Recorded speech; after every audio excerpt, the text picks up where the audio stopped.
আসসালামু আলাইকুম। আগামী 25শে ডিসেম্বর বিএনপির ভারপ্রাপ্ত চেয়ারপারসন তারেক রহমানের দেশে আসার কথা, মোটামুটি বিষয়টি চূড়ান্ত।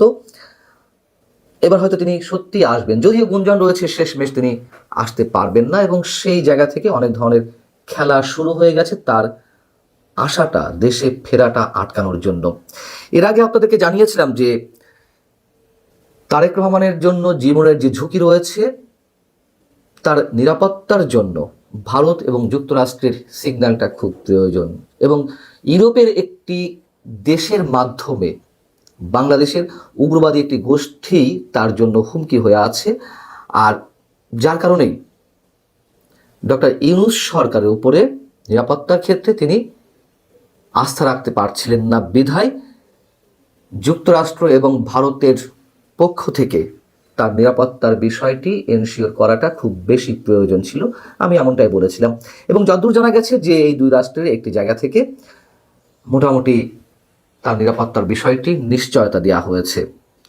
অনেকে বলছেন যে 25শে ডিসেম্বর তারেক রহমান যাতে দেশে ফিরে আসতে না পারে তার জন্য বড় ধরনের একটা বিশৃঙ্খলা সৃষ্টির চেষ্টা করা হচ্ছে বিশেষ একটি পক্ষ থেকে।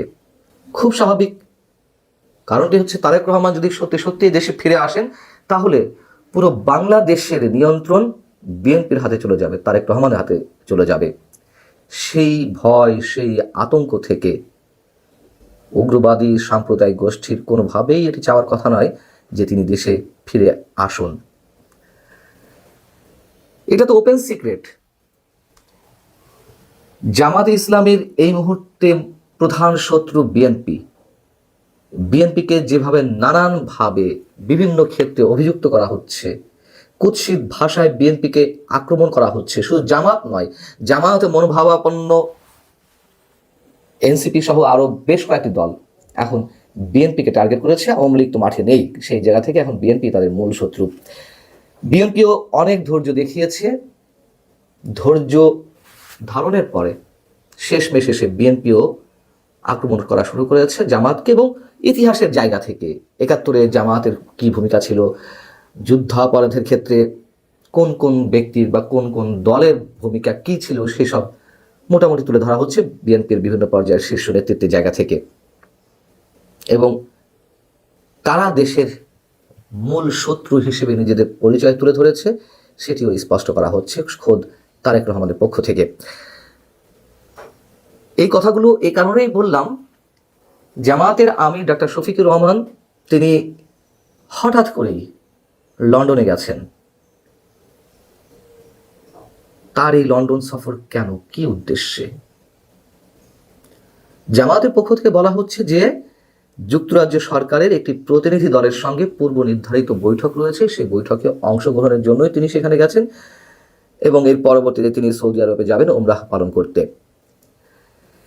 আবার এবারের সফর সম্পর্কে যখন জামাতে ইসলামের ইউরোপের মুখপাত্র ব্যারিস্টার আবু বকর মোল্লার কাছে জানতে চাওয়া হয়েছিল যে কি উদ্দেশ্যে তিনি লন্ডন গেলেন, তিনি এবার বলছেন যে বৃহস্পতিবার কোনো এক সময় এটি আনুষ্ঠানিক সংবাদ সম্মেলনের মাধ্যমেই ডক্টর শফিকুর রহমান সাহেব ক্লিয়ার করবেন যে এই সফরের উদ্দেশ্য কি। মানে এখানেও একটি কৌতূহল। প্রথমে জামাতের পক্ষ থেকে বলা হয়েছে যে যুক্তরাজ্য সরকারের একটি প্রতিনিধি দলের সঙ্গে তার বৈঠক রয়েছে, আর পরবর্তীতে আবার ইউরোপের মুখপাত্র জামাতের তিনি বলছেন যে সংবাদ সম্মেলনে স্পষ্ট করা হবে। এত রাগ ঢাকার কি আছে, এত রহস্য তৈরি করার কি আছে? তাহলে আমরা ধরে নিতে পারি রহস্য কিছু কিছু একটা আছে। এবং এও জানা গেছে যে কৌশলগত কারণে এবার সফরের দলীয়ভাবে কোনো ধরনের ফটো রাজনীতি করা হবে না, বা ফটো রাজনীতি এড়িয়ে চলার সিদ্ধান্ত নেওয়া হয়েছে। আবার অনেকে বলা বলি করছেন, গুঞ্জন চলছে যে লন্ডনে বিএনপি ভারপ্রাপ্ত চেয়ারম্যান তারেক রহমানের সঙ্গে জামাতে আমিরের কোনো বৈঠক হবে কিনা, বা এই ধরনের কোনো বৈঠকের উদ্দেশ্যে তিনি লন্ডনে গেছেন কিনা। এই জায়গা থেকে জামাতের আবার কেউ কেউ বলছেন যে এ ধরনের তথ্য তাদের কাছে নেই।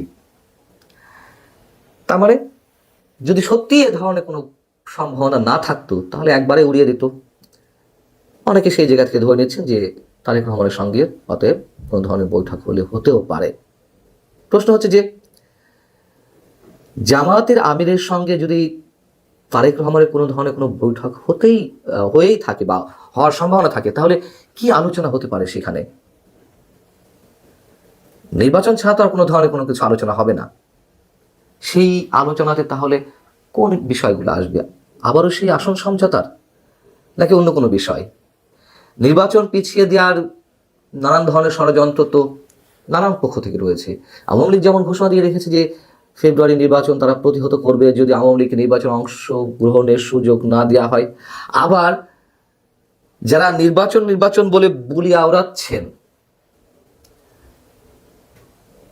এই দলগুলো যে কোনো অবস্থাতেই চায় না নির্বাচন ফেব্রুয়ারিতে অনুষ্ঠিত হোক, তখন তারা বলে রেখেছে এর আগে গণভোট দিতে হবে, এর আগে সেই করতে হবে, এই করতে হবে, নানান ধরনের কথাবার্তা। তেমন স্পষ্ট একটা চিত্র আমরা পাই এই দলগুলোর কাছ থেকে যে তারা নির্বাচন চায় না, এবং বাংলাদেশের রাজনৈতিক স্থিতিশীলতাকে মানে যেটুকুই আছে সেটা এমন ভঙ্গুর পর্যায়ে নিয়ে যাওয়া অথবা আইন শৃঙ্খলা পরিস্থিতি এমন জায়গায় নিয়ে যাওয়া, এটা আমি অনেক আগে থেকে বলে আসছি, যাতে করে একটা গ্রাউন্ড তৈরি করা যায় যে এই অবস্থায় নির্বাচন সম্ভব নয়।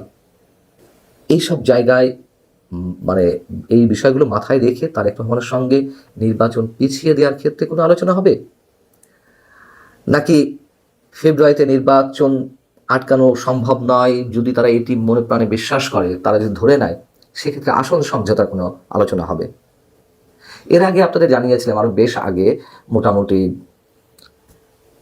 গত বছরের ডিসেম্বরের দিকেই জামাতের পক্ষ থেকে বিএনপির কাছে বা সরাসরি তারেক রহমানের কাছে এমন প্রস্তাব দেওয়া হয়েছে যে নির্বাচনে বিএনপির জন্য 200 আসন থাক আর বাকি 100 আসন জামাত এবং এনসিপির জন্য দেওয়া হোক। তখন তারেক রহমান সাহেব রাজি হননি।